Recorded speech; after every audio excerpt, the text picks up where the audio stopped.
Olá a todos, boa tarde. Gostaria de agradecer, primeiro de tudo, aqui à organização da Leiria Talks, em especial ao Miquel Sousa e à Carla Sousa, pela oportunidade de podermos organizar esta sessão. Sabemos da dificuldade logística de organizar um evento online numa sessão de natureza presencial, mas de facto temos aqui a participação de colegas investigadores do Brasil que nos darão aqui uma perspectiva muito interessante sobre os trabalhos mais recentes que andam a desenvolver em jogos, e por isso é uma oportunidade fantástica, e por isso queria agradecer aqui muito à Júlia, que fez um trabalho também com o Tiago Santana, a Júlia Queiroz estar aqui connosco, da Universidade Federal de Goiás, e ao João Leste, que fez aqui um trabalho que irá apresentar com a Jacqueline Farbiar, se estiver a dizer bem o nome, da PUC-Rio. Por isso, esta sessão vai decorrer da seguinte maneira. Eu ia pedir à Juliana e ao João que se apresentassem muito brevemente, primeiro. Depois eu arranco com uma apresentação de 3 a 4 minutos só para enquadrar aqui o contexto desta ação, e depois finalmente passo então à Juliana para fazer a sua talk, e depois posteriormente ao João. Boa tarde, gente. Eu sou a Juliana, eu sou, eu sou graduada em design de comunicação aqui pela Universidade Católica de Goiás, e eu sou mestra em arte e cultura visual pela Universidade Federal de Goiás e atualmente sou doutoranda em arte e cultura visual. E hoje eu sou também uma desenvolvedora de jogos, né? Hoje eu vou apresentar uma das minhas criações. Boa tarde, todo mundo. Eu sou o João Leste.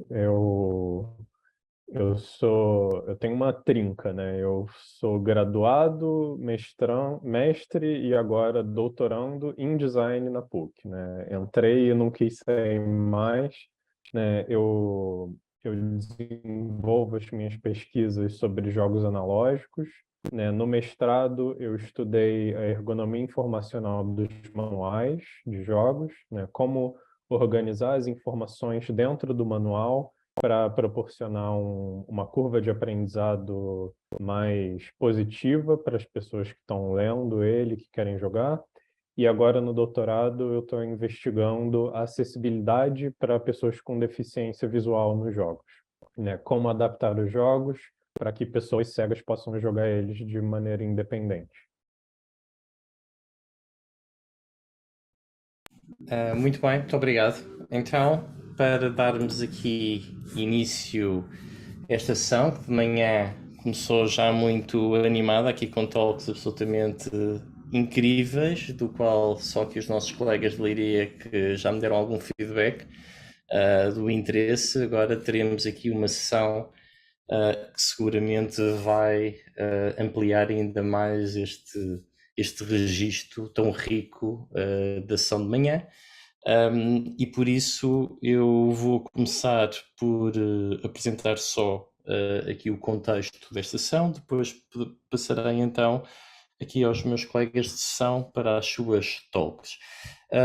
Eu queria-vos só dizer muito sucintamente que estas Leiria Talks então têm aqui uma participação nossa aqui de um laboratório que já vou falar, que é o Glow.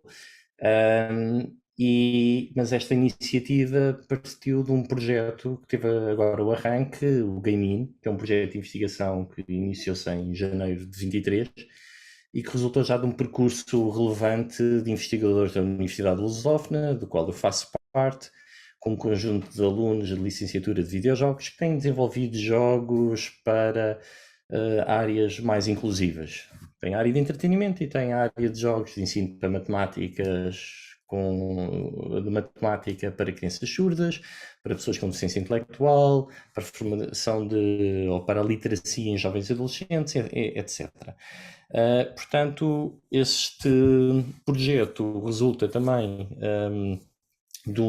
desta associação de professores que formaram, e investigadores e alunos, que formaram então este GLOW, este Games and Social Impact Media Research Lab, e do qual nasceu também já um International Journal of Games and Social Impact, do qual a próxima edição será dedicada a esta Lyria Talks e para o qual contaremos com publicações, espero eu, super interessantes das sessões que têm ocorrido aqui durante a sessão de hoje.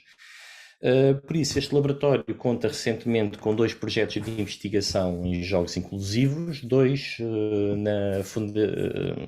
com o apoio da Fundação para a Ciência e Tecnologia. Temos outros projetos a decorrer também sobre o Erasmus Plus, o Erasmus Key Action 2, com financiamentos distintos. Mas eu gostaria apenas de falar um bocadinho, muito sucintamente, portanto, do Game-In, que está orientado para a investigação em acessibilidade e empoderamento de pessoas com deficiência intelectual, para os seus familiares, cuidadores e profissionais da área, de modo a colaborarem na criação de jogos de uma forma colaborativa, participativa, de modo a fomentar um bocadinho uma maior autonomia nas pessoas com deficiência intelectual, portanto, tornando os mídias mais igualitários. Portanto, deste projeto, além de toda a investigação que já estamos a fazer, esperemos que depois resulte um kit de jogos, pressupondo o feedback de todos os intervenientes no processo, os investigadores de jogos, as pessoas com deficiência intelectual, os seus cuidadores, profissionais, etc. E esse kit permitirá, então, manipular jogos, criar jogos verdadeiramente adequados a esta área. E por isso temos ainda também um outro projeto que está a decorrer, que é o Players All, que recorre ao potencial dos jogos para melhorar as possibilidades terapêuticas em reabilitação. Também um projeto em FCT. E neste caso concreto, eles estão já a terminar, o projeto vai terminar este ano, e estão a desenvolver um Serious Games em VR, o chamado Village Druid VR, que está aplicado à reabilitação de membros superiores, pessoas com algumas limitações específicas a nível motor, causadas por acidentes vasculares cerebrais, entre outros.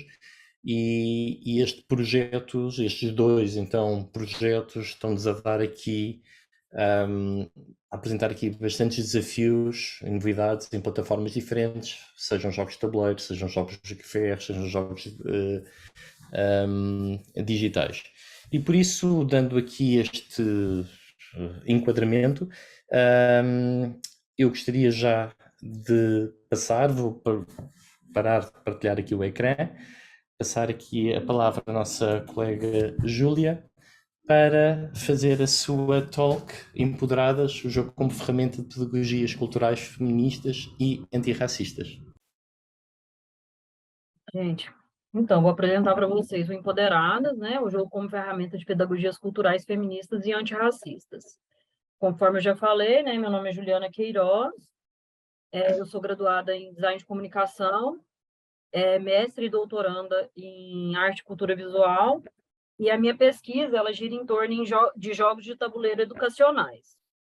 Eu vou fazer uma pequena introdução, vou falar sobre jogos de tabuleiro, né? O jogo mais antigo que eu achei dentro da minha pesquisa, ele é intitulado como Mancala. Ele é de origem africana, e ele é datado de 7.000 anos antes de Cristo. Esse jogo ele era praticado com sementes, e ele usava, a base dele era matemática. O que eu quero quando eu cito esse jogo? O que eu quero dizer quando eu cito esse jogo? Eu quero dizer que o primeiro jogo ele nasceu dentro desse universo dos jogos educacionais, né? Se você for analisar bem, a base de todos os jogos sempre tem uma base que ele vai ensinar alguma coisa, né? Mas o que é esse ato de jogar? Sim, quando eu pesquiso esse jogar, os pesquisadores de jogos, ele frisa muito o Huizinga, né? Que é aquele grande pesquisador. E o Huizinga, ele fala sobre como fazer parte do círculo mágico. Mas quem que é esse Huizinga? O Zynga, ele considera toda e qualquer atividade humana como sendo um jogo. E esse círculo mágico que o Zynga fala, que é esse ato de jogar, ele define como sendo uma dimensão que desafia a imaginação e contém algumas regras e normas que os jogadores eles entram em acordo para definir o que é aquele espaço do jogo. E aqui está o círculo mágico, né? Que o Zynga definiu, que é essa dimensão da imaginação e contém essas regras e normas. E eu estou aqui fora desse círculo mágico. Por que eu estou aqui fora desse círculo mágico? Porque eu criei novas regras e eu vou contar para vocês como que foi essa minha experiência de atravessar esse círculo mágico. E o que me transformou nessa designer de jogos. A partir do momento que eu me atravessei esse círculo mágico, criando essas novas regras. Então, eu vou agora, nesse momento, eu vou chamar vocês para entrar para esse meu mundo criativo. Eu criei o Empoderados, que foi desenvolvido durante a minha escrita da dissertação de mestrado, e ele foi ilustrado pela Karine, De Karine, que é uma ilustradora aqui de Goiânia. Eu vou falar dela mais à frente. Mas o jogo, qualquer jogo, independente se ele é um jogo de tabuleiro ou um jogo eletrônico, de base eletrônica, ele sempre funciona tomando as mesmas decisões inicialmente. Depois chega um ponto que você tem que ou colocar tecnologia ou não, né? Mas a primeira decisão que você tem que tomar em qualquer jogo é definir qual que é a necessidade que você quer tomar com aquele jogo, que você quer resolver com aquele jogo. O problema, né? Como se você estivesse pesquisando mesmo. E para o Empoderadas, eu defini que eu queria falar sobre os feminismos e falar sobre racismo dentro dele. Depois eu defini qual que seria a dinâmica central, que seria um jogo de investigação, e defini a história. A história aqui, ela é bastante importante, porque ela deixa o jogo mais atraente para quem está jogando. A história ela é bem... se ela for muito enfadonha, os jogadores não vão querer jogar. Então, a definição da história ela é bem importante. O objetivo do jogo aqui foi definido dessa etapa também, na criação desse primeiro protótipo, que aí foi definido que os participantes eles iam deduzir as pistas, que era um jogo de investigação, né?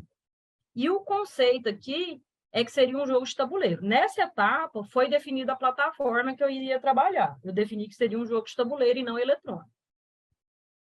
Aqui eu defini o desafio, que seria uma luta constante contra o tempo.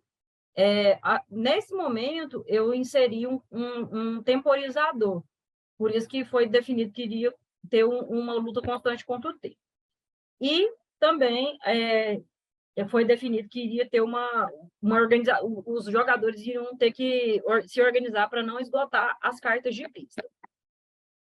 A interatividade aqui, ela foi que os jogadores teriam que trabalhar em grupo, então, seria um jogo cooperativo, e teriam que interagir com as cartas. A definição do feedback, a ficha de acompanhamento, tanto essa interação com as cartas e a ficha de acompanhamento, ela foi pensada para que o jogador, que no caso aqui são estudantes, eles tivessem uma imersão constante com o conteúdo do jogo, que o conteúdo é visado em cima de violência de gênero, são casos de violência de gênero. Então, ele foi pensado para eles estarem nessa imersão constante. E foram definidas as primeiras mecânicas, que eram poderes especiais dos personagens e o manejo de cartas.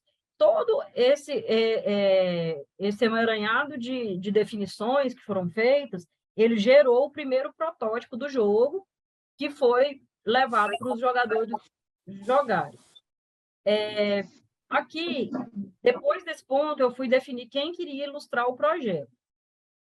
Aí, desse modo, foi criado 4 parâmetros, foi trabalhado com 4 parâmetros, teria que ser uma mulher, que ela teria que ser alinhada com as causas sociais, fosse feminista e que trabalhasse com a estética de cores vibrantes, que essa era a estética que eu queria trazer para o jogo.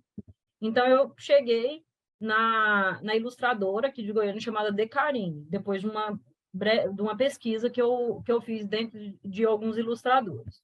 A Karine, ela trabalha com ilustrações de cores vibrantes, ela usa suas ilustrações para defender causas sociais, e ela participou de um projeto do Instituto Avon que visava promover esses 21 dias de ativismo contra a violência de gênero. Então, ela encaixava em todos os, além de ser feminista, né? Ela encaixava em todos os pontos que eu tinha definido como parâmetro para o projeto.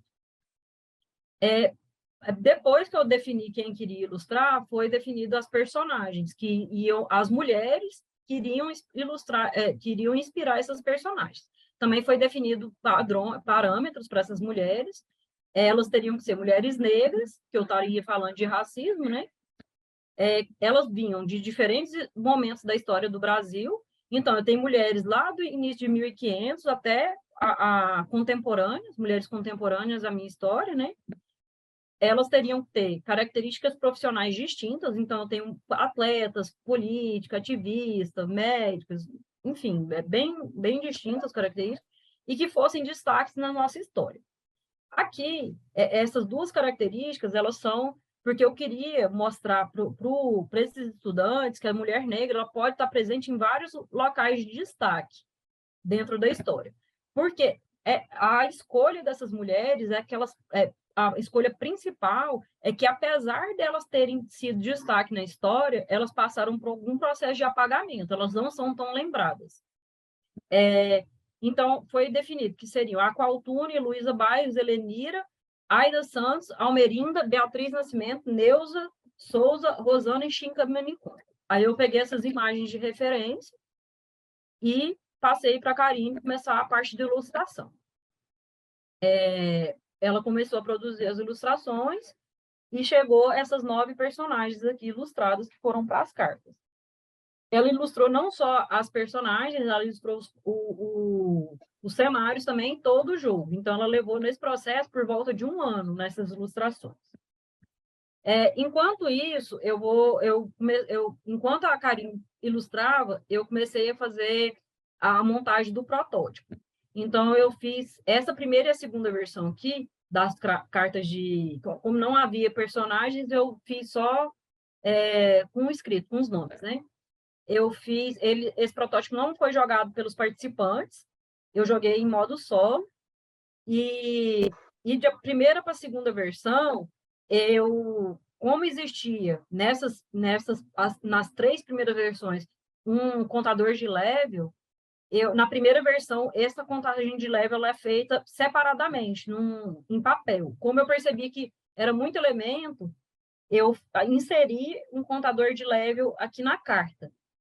Para a terceira versão, que foi para o primeiro protótipo jogável, eu fiz uma mudança no formato da carta, aumentei o formato da carta e fiz uma mudança no design ergonômico dela para que os jogadores tivessem um design ergonômico mais agradável nessa carta. A quarta versão foi para o segundo protótipo jogável. Aqui, os participantes já tinham dado algumas... porque foi bem cooperativo esse processo. Então, eles davam dicas de como fazer essas mudanças. Então, eles pediram para inserir esse...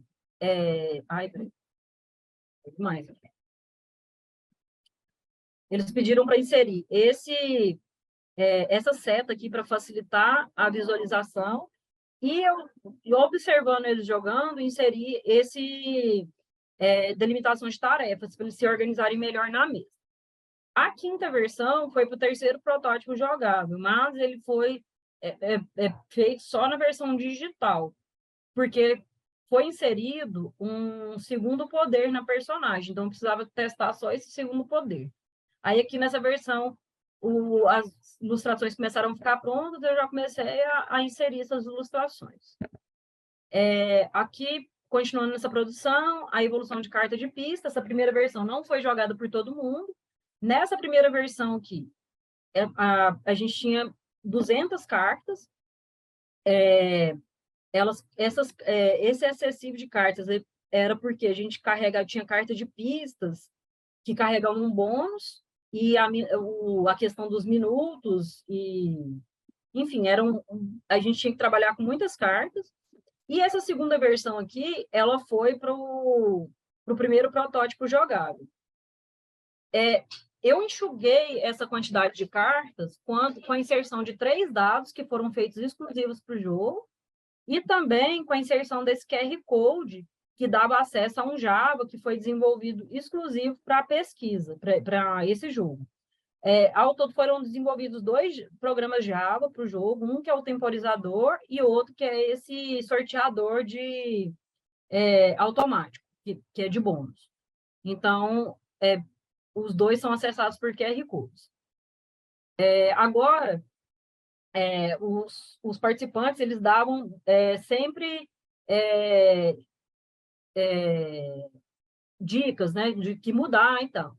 Para o quarto protótipo, eu tive que tomar grandes decisões. Então, houve uma ampla modificação nesse quarto protótipo jogável, né? Então, eu fiz uma grande modificação, eu reformulei bastante as regras dele, eu retirei os dados e os levels do jogo, o manuseio de tempo dele, que antes era nos dados, foi reformulado. O jogador agora, ele poderia, como foi retirados os dados, o jogador não era mais aleatório, ele tinha a escolha, ele poderia escolher o que ele ia fazer dentro do jogo. E por que foi feita essa reformulação? Para deixar o jogo com menos elementos, aumentar essa fluidez do jogo, e ela realmente foi constatada, a fluidez do jogo foi bem aumentada, diminuir o custo de produção desse jogo. Hoje, o custo de produção está em mais ou menos R$10. Eu não consigo fazer a monetização para euro. Eu acho que o euro está na faixa de R$5, deve estar 2 euros na produção de um jogo completo, mais ou menos. E possibilitar a distribuição gratuita também em PDF, que é o Print and Play, que eu faço a distribuição pelo site da universidade aqui, que a pessoa pode imprimir e jogar por conta dela. Aqui a 6ª versão da carta de personagem, que ela foi totalmente reformulada, aumentou o formato da carta, né, para comportar esses novos elementos, inseriu o contador de rodada, que foi um pedido dos participantes, reformular os poderes, e a 3ª versão das cartas de pistas, que foram para esse quarto protótipo jogável, com essa eliminação dos dados, o tempo foi administrado agora na carta de pista, agora nessa parte. O jogador agora escolhe o caminho que ele vai tomar no jogo. Foi mantido esse QR Code, que é um programa Java que foi produzido aqui dentro, e essa construção ela foi feita por meio de uma pesquisa de campo, né, que durou 6 meses. Agora vou mostrar para vocês como que foi esse processo. Ela visou avaliar e aceitar essas interações com os participantes, bem cooperativo. Ela foi feita durante 6 meses, tanto com protótipo analógico quanto digital na plataforma Tabletopia. O protótipo jogável passou por 4 modificações. Os participantes, eles dividiram suas experiências vividas ou observadas sobre racismo e sobre violência de gênero. E aqui, depois que eu lancei o primeiro protótipo jogável, ele passou por 3 playtests, surgiu o segundo protótipo jogável. O que foram as modificações que ocorreram? Os participantes pediram que os dados viessem com as faces coloridas para que facilitasse a fluidez do jogo e eles não precisassem voltar ao manual a todo momento. Que o cartão de marcar, que é aquele do feedback, tivesse uma ordem alfabética e que tivesse um cartão de finalização do jogo, para eles saberem, para ter o jogo ocorresse uma finalização. Aqui está a 3ª versão, que foi apenas na plataforma Tabletopia. Aqui a ideia era só testar os poderes das personagens. E aqui, nessa etapa, foi inserido 2 participantes, que são da área de educação. E elas sugeriram simplificar o jogo. Como já tinha ocorrido esse pedido dentro das testagens analógicas, para outros participantes também que eram da área de educação, eles também sugeriram essa retirada dos dados dos levels, eu acatei esses pedidos. Que aí surgiu a 4ª versão do protótipo, eu lancei tanto no físico quanto no online, né? E que aí saiu essa versão, que é a última versão do jogo que está sendo distribuída. O que eu alcancei aqui? O conjunto de elementos visuais presentes no jogo desperta essas discussões em relação à violência de gênero e ao interesse das personagens. Essa imersão, ela consegue fazer esse desperto desse interesse. O aumento do interesse nas mulheres que inspiraram as personagens, eu ouvi relatos que realmente os jogadores se interessaram mais pelas essas mulheres que inspiraram os personagens. Meu intuito era criar essa metodologia, era aplicar essa metodologia cooperativa de criação do jogo, inclusive das personagens. A ilustradora participou desse processo de escolha das personagens, meus orientadores participaram, então eu consegui atingir isso, e o objetivo da pesquisa foi alcançado, e as perguntas que estruturou foi respondida. Como que monta e como que joga o jogo, né? Eu vou colocar aqui rapidinho.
Aqui está meu e-mail. Aqui também eu coloquei o QR Code para baixar o jogo e imprimir e jogar. E o meu projeto ele tem apoio da Universidade Federal de Goiás, sob a tutela da Pró-Reitoria de Extensão em Cultura, da Faculdade de Artes Visuais e do Programa de Pós-Graduação em Arte e Cultura Visual. Muito obrigada pela atenção, gente. Juliana, olha, fantástico, muito obrigado. Entusiasmaste-nos imenso com isto. Já temos aqui uma data de questões. Supostamente eu tinha previsto nós fazermos o Q&A no final, mas se o João não se importar, eu acho que colocava já algumas questões. A Juliana tem aqui tudo presente, mais fresco. E uma das questões já foi resolvida, que era só se podia partilhar, se a Juliana podias partilhar aqui o link mas já agora se puderes partilhar mais um bocadinho a página com o QR Code para as pessoas terem mais tempo, quem não conseguiu, era fantástico. Portanto, estavam a pedir o print and play, se poderiam ter acesso. E por isso eu passo já uma primeira questão, que te dão os parabéns pelo trabalho, e qual acha que foi a importância da arte e estética no jogo, no resultado que teve com os jogadores? Primeira questão da arte e estética. Olha, a questão da arte, quando você vai aplicando a arte no jogo, você vai percebendo o tanto que ela é divisor de águas, assim, para quem está visualizando, sabe? Ele realmente, ela provoca uma imersão dos participantes. Porque eu testei ele totalmente sem arte para os participantes, os primeiros testes foi totalmente sem arte, e a partir do momento que foi ganhando vida, que foi ganhando as ilustrações, a experiência deles foi completamente diferente, a vontade deles de pesquisar as mulheres que inspiraram o jogo foi totalmente diferente.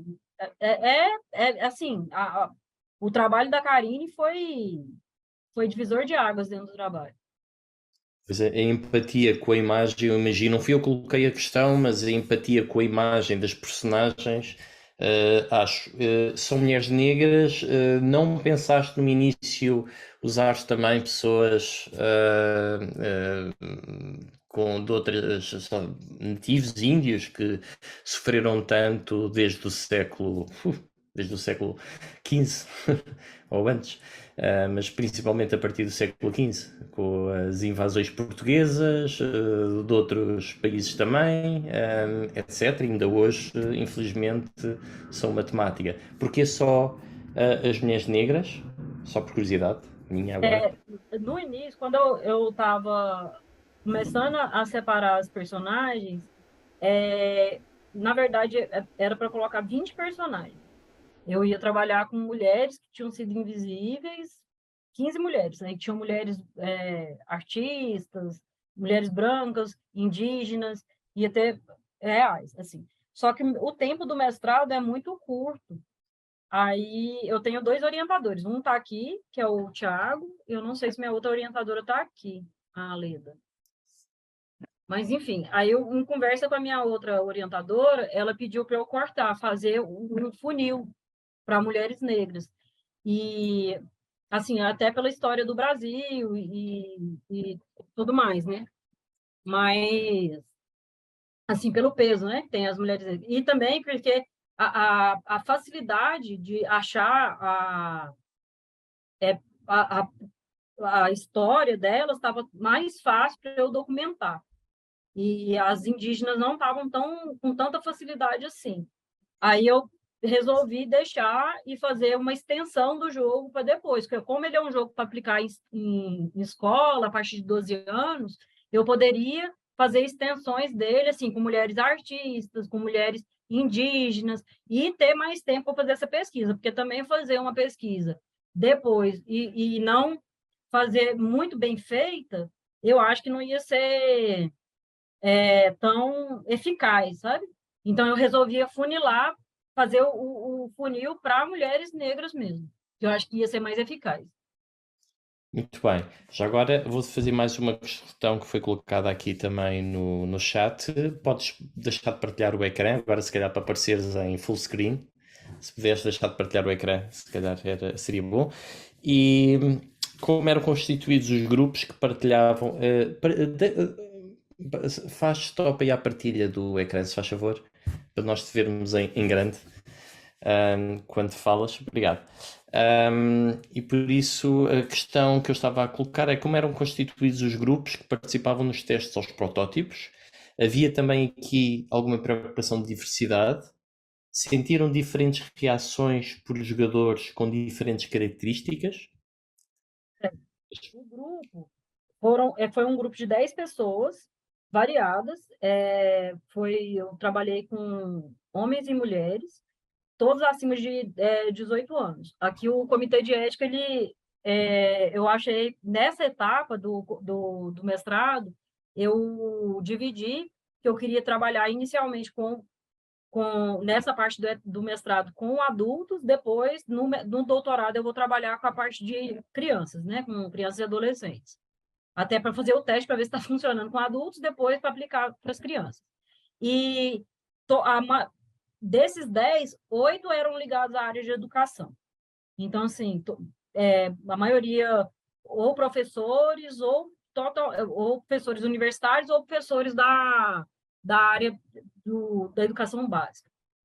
Então, e eu consegui, eu fiz uma chamada dentro da universidade e consegui 8 pessoas dentro da universidade e as outras 2 eu consegui dentro de um grupo meu que a gente joga tabuleiro à distância toda segunda-feira. Muito bem. Olha, estamos certos que o teu jogo vai ser aqui um enorme sucesso, aqui com movimentos importantes de decolonização, etc. Portanto, é um estudo muito atual, muito pertinente, muito necessário. Provavelmente no próximo ano poderás candidatá-lo aqui ao Prémio Glow de Jogos com Impacto Social, que foi lançado este ano aqui no Leiria Con, e que permitirá ele dar um prémio ao jogo de tabuleiro que se direcionar a casos como esta temática que apresentas. Por isso, muito obrigado. Se depois alguém quiser fazer alguma questão extra, guardaremos para o final. Eu tenho aqui também tinha aqui alguns comentários para a Juliana. Mas agora pedia que passássemos primeiro para o João e depois, se ainda alguém quiser colocar alguma questão à Juliana, por favor, escreva no chat, está bem? Portanto, muito obrigado, Juliana, mais uma vez, foi muito inspirador e agora passo a palavra ao João Leste, da PUC-Rio. Boa tarde, pessoal, tudo bem? Vou compartilhar aqui minha tela.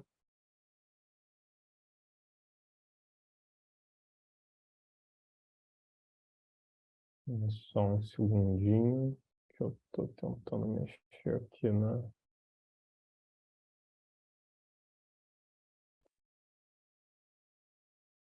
Desculpa, pessoal, só um segundo.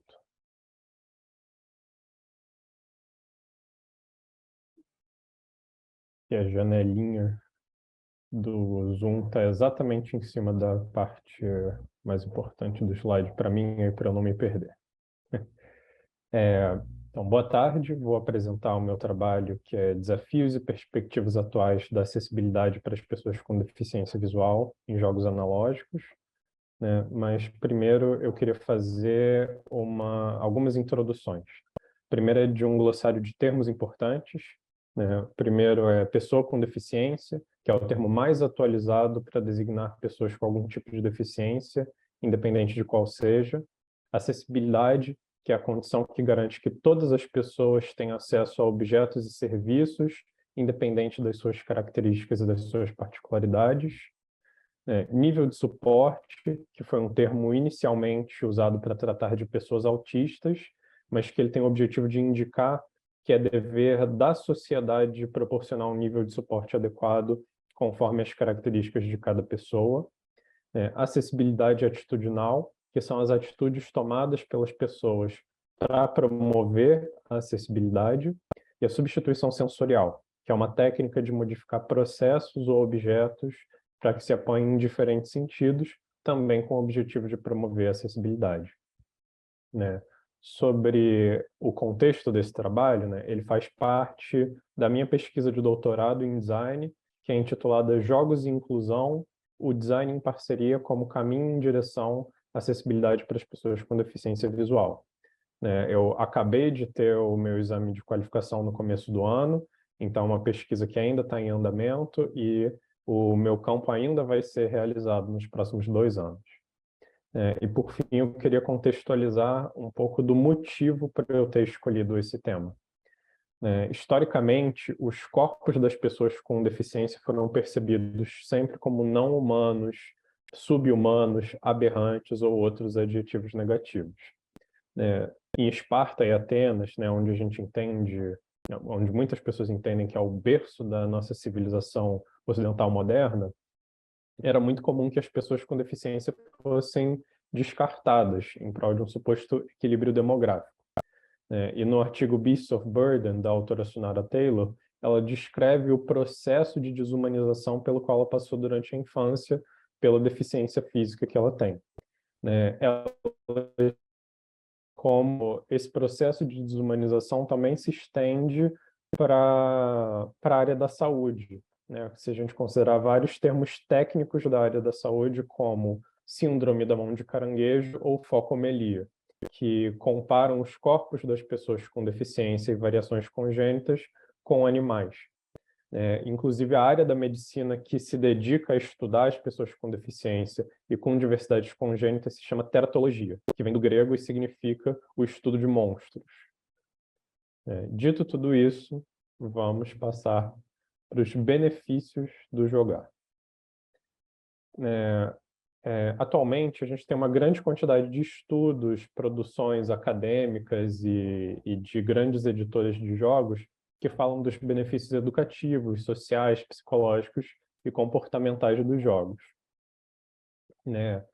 Buscando assim, no repositório Capes Periódicos, que é um dos maiores repositórios de produção científica aqui do Brasil, o primeiro estudo que fala explicitamente sobre os benefícios dos jogos, usando a palavra-chave benefícios, foi uma dissertação de 2005, que estava investigando esse assunto sob a perspectiva dos docentes. Eu peguei um trecho que a autora fala. Para os professores, os jogos podem se mostrar grandes aliados para se trabalhar com as dificuldades de aprendizagem que muitos educandos apresentam em relação à matemática, mostrando-se um apaziguador de traumas e bloqueios que poderiam se prolongar até a fase adulta. Ela também explica que, em geral, os docentes percebem que existem benefícios no uso dos jogos, mesmo que eles não saibam precisar exatamente quais são esses benefícios e em que grau.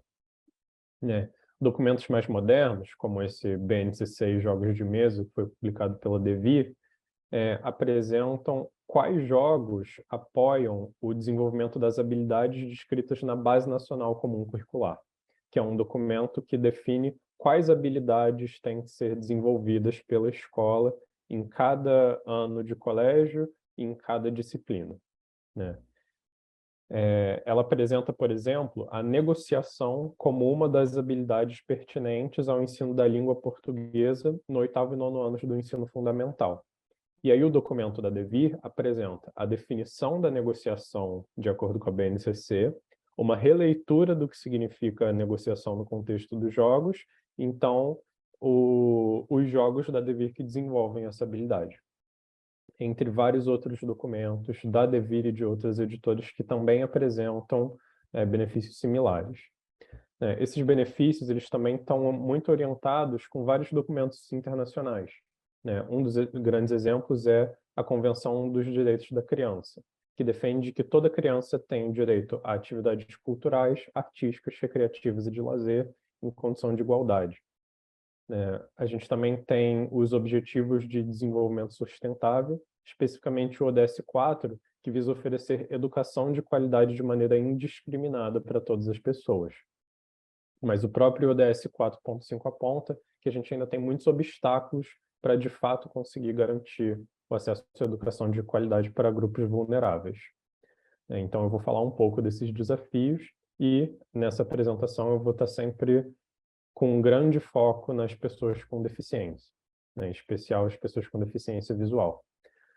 Então, a gente ainda tem muitos obstáculos para garantir o pleno acesso aos jogos para os grupos marginalizados. No Brasil, os jogos são objetos de alto custo, então eles são incompatíveis com a realidade econômica de grande parte da população brasileira. Eles usam interfaces majoritariamente visuais para transmitir as informações para os jogadores, e essas duas coisas aliadas oferecem grandes obstáculos para as pessoas com deficiência visual. Primeiro porque, em 2021, foi feito um estudo que indicou que 55% da população do Brasil enfrentou algum tipo de insegurança alimentar, em grande parte devido ao aumento da pandemia do Covid que a gente estava passando, enquanto 9% da população simplesmente passa fome. E a gente tem uma grande interseção das pessoas em situação de pobreza e as pessoas com deficiência. 112 mil das famílias extremamente pobres do Brasil têm pelo menos uma pessoa com deficiência. E 80 mil das pessoas com deficiência que são extremamente pobres não têm instrução formal nenhuma ou somente o ensino fundamental incompleto. Em 2009, existia um total de 12 milhões de pessoas com deficiência no Brasil, que representa 7% da população.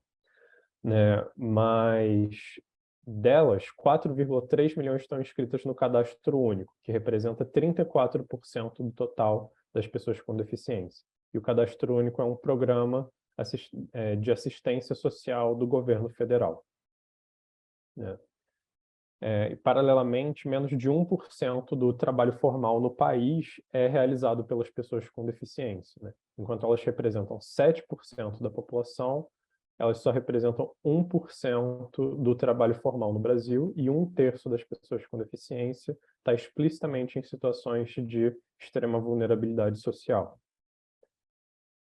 Para combater essas questões econômicas, a gente tem algumas opções. A gente tem jogos de baixo custo, a gente tem sites que pedem contribuição sugerida, mas você pode dar outro valor, e a gente tem ótimos exemplos de downloads gratuitos, né, como a Juliana apresentou, o Print and Play, né? E isso é uma ótima solução que a gente tem para a situação de vulnerabilidade social.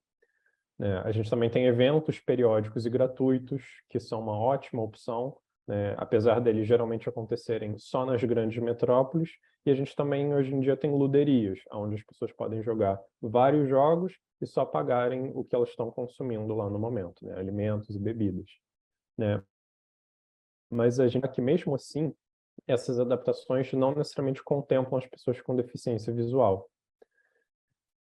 Porque a grande parte das informações dos jogos, elas são passadas de uma maneira visual, elas precisam ser decodificadas visualmente. Isso dificulta o acesso das pessoas com deficiência visual, mesmo que elas tenham a possibilidade de acessar os jogos economicamente. Nesse modelo de processamento cognitivo que eu apresentei na minha dissertação de mestrado, fica evidente que metade das informações, grande parte das informações, elas são decodificadas visualmente, né? E, além disso, a experiência prévia com os jogos é fundamental para aprender a jogar novos jogos. A gente compara o que a gente tem, né, do nosso arcabouço prévio com o que a gente está aprendendo agora no momento. E como as pessoas com deficiência visual não têm acesso aos jogos, entrar no hobby pode ser uma coisa muito difícil para elas. Então, elas têm mais barreiras de entrada. Então, fica evidente a necessidade de adaptar os jogos para que as informações possam ser captadas pelos outros módulos sensoriais, que não só o visual, né? E agora eu vou apresentar algumas perspectivas atuais da adaptação de jogos nesse sentido.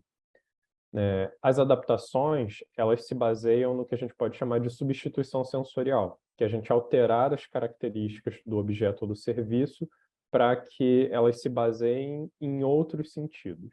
No caso das pessoas com deficiência visual, a gente tira o foco da decodificação da visão e passa para outros módulos.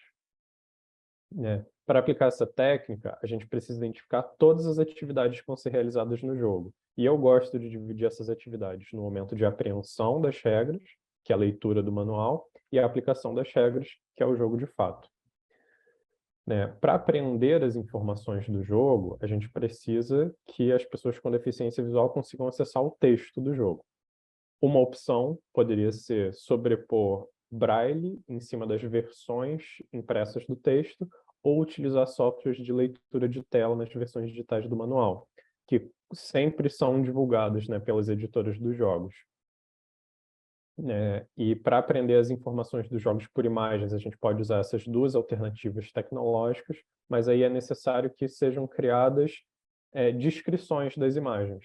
O que aquela imagem é, se ela está descrevendo uma situação do jogo, ou se ela é uma imagem de contexto, e que a gente tenha descrições também para outros elementos gráficos, tipo a tipografia, que geralmente é escolhida para passar alguma noção do contexto do jogo, para que a gente tenha mais imersão. E as pessoas com deficiência visual não vão ter acesso a isso, mesmo que a gente tenha a descrição, das imagens e a tradução do texto para a interface do Braille.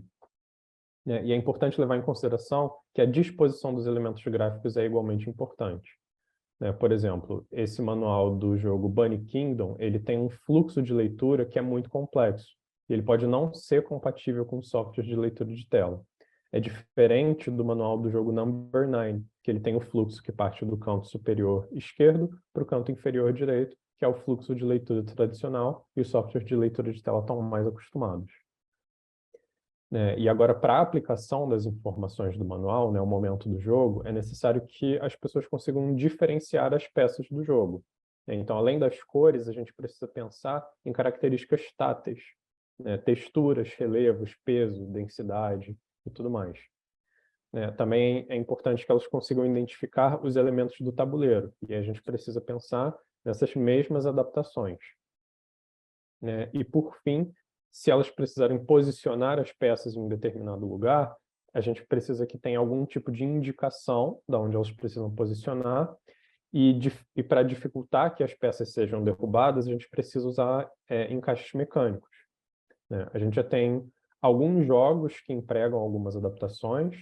Um dos exemplos é o Uno, que ele tem a impressão do Braille em cima das cartas, o que é um ótimo primeiro passo, mas não necessariamente é o bastante, porque só uma minoria das pessoas com deficiência visual lê Braille, então essa solução por si só, ela não resolve o problema, e aí a gente tem outras opções tipo xadrez adaptado.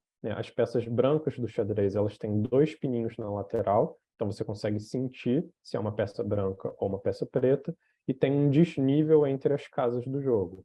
Então, as casas brancas estão em uma altura, as casas pretas estão em outras, então pelo tato você consegue identificar a cor daquela casa. E além disso tem um buraquinho em cada casa e um pininho embaixo de todas as peças. Então você consegue encaixar elas e você não vai derrubá-las com tanta facilidade se estiver tateando o tabuleiro.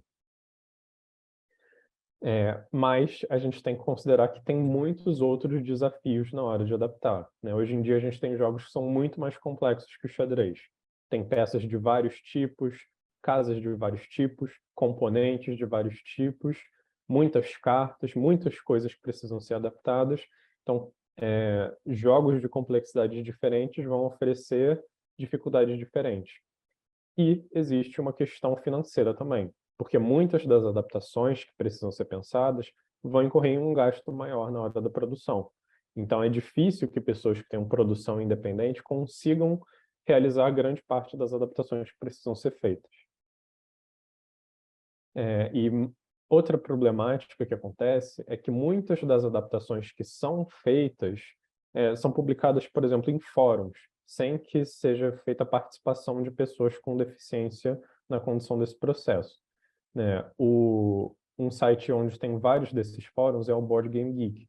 E a gente tem várias páginas onde as pessoas discutem possibilidades de adaptação. Eu peguei um exemplo aqui, que é essa página que tem 20 possibilidades de adaptação, mas muitas são sugestões. Não são adaptações que foram de fato feitas e nem testadas com as pessoas com deficiência. E elas geralmente são feitas de maneira pontual, para dar um jeito nos jogos que já existem no mercado. Então eu classifico elas como gambiarras. E uma gambiarra é um problema que poderia ser solucionado pelo design. Uma coisa que é feita depois do fato deveria ser feita antes do fato. Essa dinâmica não sistemática das adaptações, ela também se assemelha muito à perspectiva medicalista da deficiência, que coloca o fardo de realizar as adaptações nas pessoas que sofrem com a ausência delas. E geralmente são as pessoas próximas às pessoas com deficiência que realizam essas adaptações.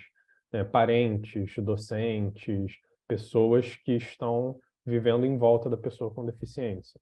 E os paradigmas mais atuais da acessibilidade, que inclusive são adotados pela OMS, adotam um modelo social da deficiência, que estipula que essas adaptações deveriam ser feitas de maneira preventiva e sistemática. E também é essencial considerar o movimento Nada sobre Nós Sem Nós. Reconhecer a perícia e a autoridade das pessoas com deficiência é muito importante. O movimento das pessoas com deficiência se resume em falar por nós mesmos. Ele trata de como é ser uma pessoa com deficiência. Ele trata de como é ter este ou aquele tipo de deficiência. Ele trata de exigir que sejamos respeitados como os verdadeiros peritos a respeito de deficiência. Ele se resume no lema, nada sobre nós sem nós. E aí, eu gostaria de apresentar o design em parceria como um caminho para tentar realizar essas adaptações de maneira preventiva e sistemática. Através do design, especificamente o design em parceria, a gente pode oferecer os caminhos para chegar nessas soluções que podem depois ser adaptadas ao contexto de cada pessoa, né? A metodologia do design em parceria, ela coloca a pessoa para quem esse projeto em evidência, né? Participando ativamente dos processos de experimentação e de tomada de decisão, né? Então, dá agência para as pessoas para quem se projeta, tirando elas de um lugar de coitadinho, que muitas pessoas colocam, para uma pessoa que está participando do processo e liderando esse processo, que é a grande reivindicação dos movimentos das pessoas com deficiência, né? Então, o design, nesse sentido, ele auxilia na condução do projeto, porque ele tem as metodologias que podem facilitar a condução dele, mas ele não domina arbitrariamente nem o andamento e nem o resultado, né? Aqui eu coloquei alguns links importantes, mas depois eu posso compartilhar com vocês dos documentos que eu apresentei durante a apresentação, e obrigado, né? Queria também falar que a minha pesquisa ela é financiada pela CAPES, né? Eu sou bolsista da CAPES, e ela é realizada na PUC-Rio, no laboratório que é o Link Design, que é o laboratório de linguagem, interação e construção de sentidos. Então, esse trabalho ele é desenvolvido por mim e pela minha orientadora, Jaqueline Farbias. Obrigado. E é isso. Uau, João. Podes deixar de partilhar a tua tela. Muito obrigado. De facto, foram duas sessões daqui, duas apresentações incríveis. E esta acho que ficamos aqui todos absorvidos, envolvidos com a temática. E eu gostaria de discutir aqui já agora algumas questões contigo. Portanto, parabéns pelo trabalho que estás a desenvolver, é super pertinente. Outro dia estávamos a discutir isto aqui com uma colega nossa que também trabalhou de deficiência em visual, a nível de mestrado, e eu não fazia a ideia que apenas 10% das pessoas com cegas é que leem Braille. E nos Estados Unidos são dados dos Estados Unidos e mesmo a nível mundial. Estava agora a pesquisar na net em 253 milhões de pessoas, portanto estamos a falar nos países mais desenvolvidos abaixo de 10%, nos países menos desenvolvidos então nem imagino. Por isso, quando nós temos jogos com Braille nas regras, isso vai chegar a muito poucas pessoas. E por isso, até uma das primeiras questões que a Juliana colocou era mesmo sobre isto. Já agora em termos de questão, o que é mais barato e acessível? Braille ou uma descrição áudio? Sim. Primeiro, antes de responder de fato a pergunta, no mundo ideal, a gente teria todas essas opções. A gente teria o manual impresso com Braille, a gente teria as descrições para elas poderem ser digitalmente.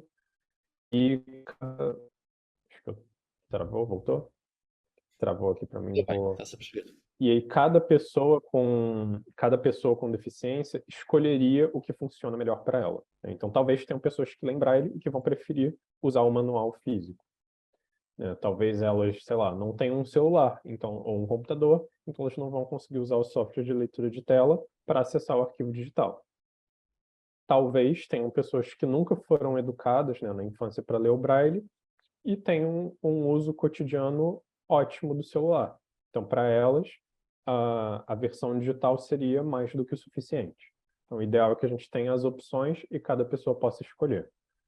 De um ponto de vista de custo de produção, a descrição vai ser muito mais barata, porque ela não vai implicar em um gasto maior, né? O manual que é enviado por PDF digitalmente, ele pode conter a descrição. Quando você produz o PDF, você pode embutir a descrição da imagem lá, e aí na hora do software de leitura de tela decifrar o arquivo, ele vai apresentar, né, a descrição da imagem quando você, né, clicar especificamente ali. Então ele não representa um custo de produção maior. Então se a gente tiver que escolher, eu entendo que essa é a adaptação que tem o menor custo. Mas ela assume que a pessoa com deficiência visual vai ter acesso a um computador e celular, que é uma questão por si só também. né? Muitas das pessoas com deficiência, elas não têm acesso a empregos com bons salários, né? Então não necessariamente elas vão conseguir ter gastos com máquinas mais sofisticadas, né? E aqui no Brasil, pelo menos, as pessoas com deficiência, elas têm a possibilidade de se aposentar, fazer aposentadoria por invalidez, que é um nome cruel por si só, e que ele tem um teto de, acho que, R$ 2.000 por mês, né? Em euro, isso é mais ou menos, sei lá, 400 euros por mês, né? Então, é isso que a pessoa com deficiência pode ganhar de auxílio do governo para sustentar a vida dela, R$ 2.000 por mês. E isso implica que ela não pode fazer mais nada, porque se você se aposenta por invalidez, o requisito principal é que você é incapaz de gerar renda própria. Então, nem trabalhar informalmente você pode para se aposentar por invalidez, né? E aí as pessoas com deficiência estão sempre tendo que escolher entre péssimas opções, né? No mundo ideal, eu entendo que isso é responsabilidade das grandes editoras, né? Das editoras que já produzem jogos e que elas podem oferecer essas adaptações, Sim, né? mas Porque elas... mesmo Pode. mesmo numa produção mais, como uma produção mais de investigação, ou como a Juliana fez, não é? Hoje em dia com os softwares de inteligência artificial que produzem vozes absolutamente incríveis, só com texto, basta redigir o texto e conseguimos gravar esses áudios sem custo, não é? Portanto, poderá ser uma ótima ajuda. E por isso eu passo aqui para uma outra questão, ou vou mostrar duas, uma da Juliana, que era, existe essa possibilidade de inscrição em jogos de cartas, e qual outra aqui da Liriacom, que estará mais ou menos relacionado, qual seria a modificação mais acessível em termos de custo de produção para jogos de tabuleiro? Nós sabemos que o João não é um produtor, mas as questões aqui estão todas muito relacionadas com a produção. Assim, na minha pesquisa, eu ainda não cheguei na parte de quantificar os valores, né? Porque eu ainda não comecei as adaptações. A minha pesquisa até agora foi ver sobre o que já tinha sido feito em algum momento. Então, eu encontrei essas possibilidades de adaptação, mas eu ainda não estudei a viabilidade econômica delas, né? E eu vou começar agora a adaptar os jogos, né?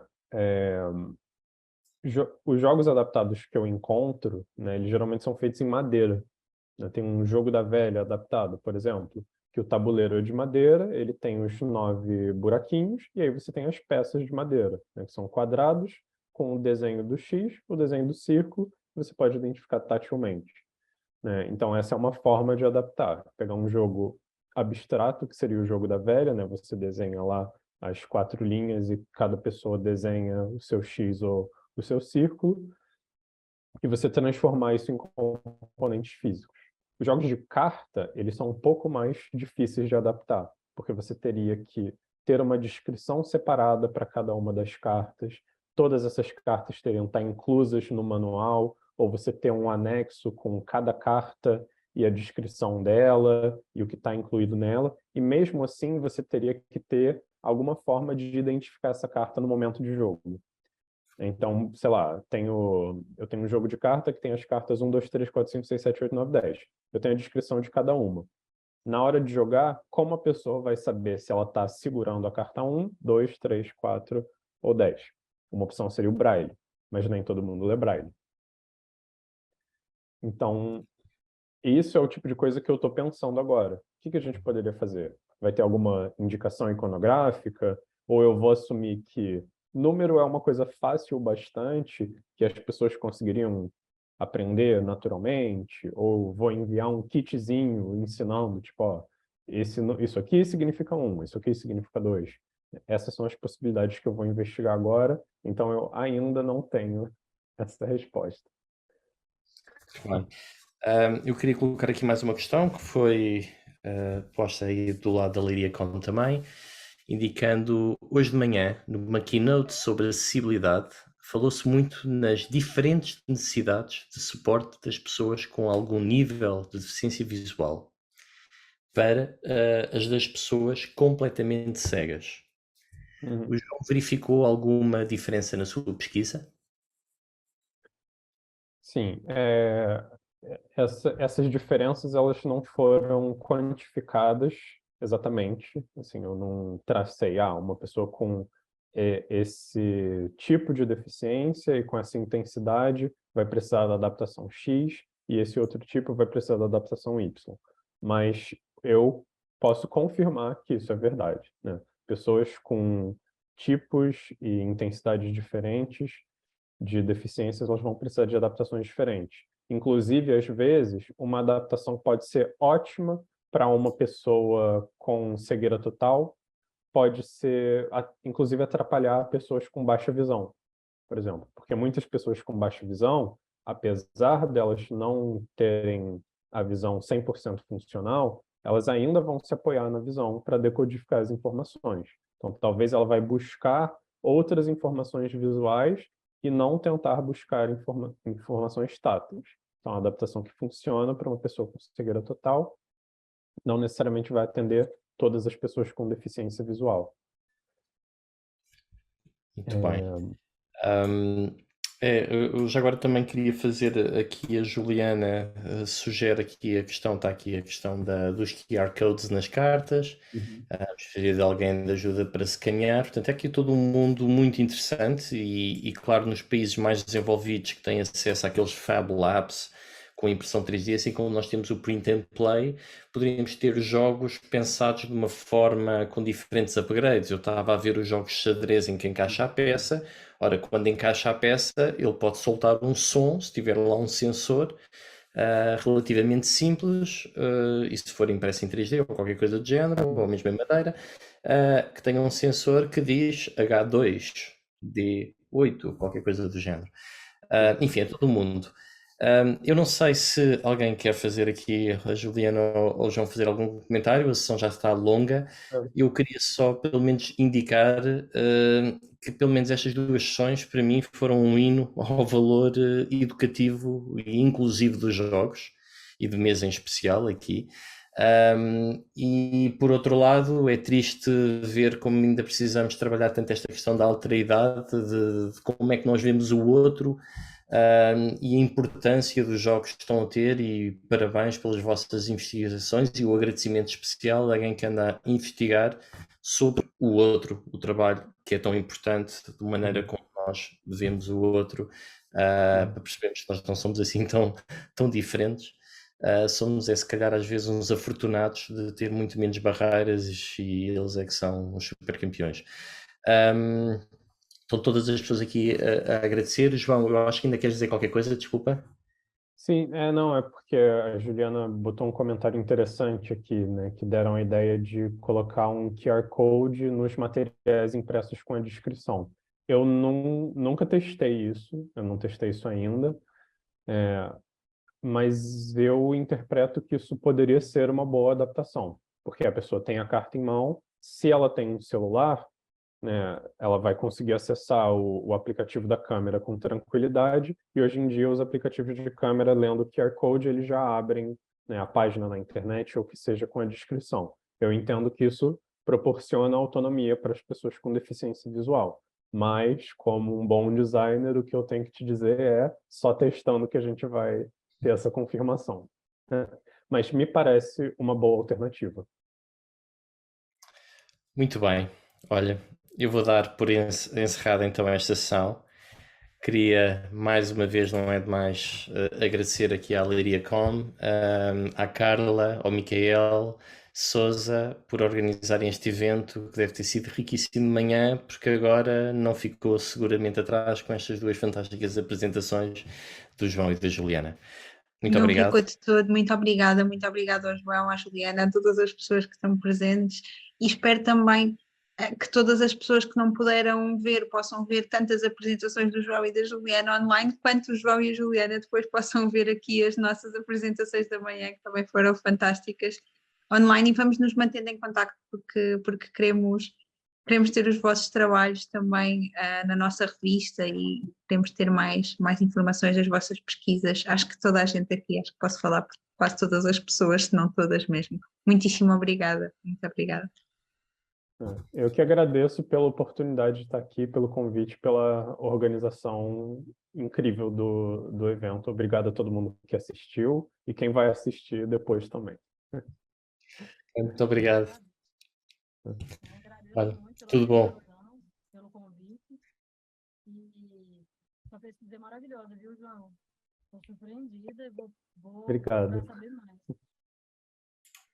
Muito Muito bem. obrigada, viu, gente? A gente está lá na mesma troca de e-mails. A gente pode se falar depois lá também. Tá bom. Olha, boa tarde Tchau, mais uma gente. vez. E até breve. Um abraço.